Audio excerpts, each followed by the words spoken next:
السلام علیکم ورحمۃ اللہ وبرکاتہ۔ اگر آپ روزانہ کی ایک صحیح حدیث سننا چاہتے ہیں تو اس چینل کو سبسکرائب کر لیں۔ شکریہ۔ بسم اللہ الرحمن الرحیم۔ آقا کی ذات پر محبت سے درود پڑھ لیں۔ الصلاۃ والسلام علیک یا رسول اللہ وعلی آلک واصحابک یا حبیب اللہ۔ مقداد رضی اللہ عنہ کہتے ہیں کہ میں نے رسول اللہ صلی اللہ علیہ وسلم کو یہ فرماتے ہوئے سنا، قیامت کے دن سورج کو بندوں سے قریب کر دیا جائے گا یہاں تک کہ وہ ان سے 1 میل یا 2 میل کے فاصلے پر ہوگا۔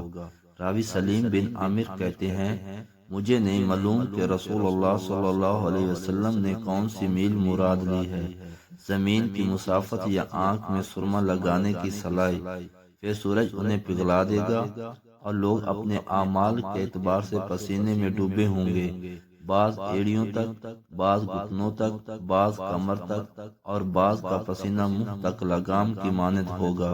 مقداد رضی اللہ عنہ کا بیان ہے میں نے دیکھا کہ رسول اللہ صلی اللہ علیہ وسلم اپنے ہاتھ سے اپنے منہ کی طرف اشارہ کر رہے ہیں کہ پسینہ لوگوں کے منہ تک پہنچ جائے گا جیسے لگام لگی ہوتی ہے۔ حدیث نمبر 2421 ترمذی شریف۔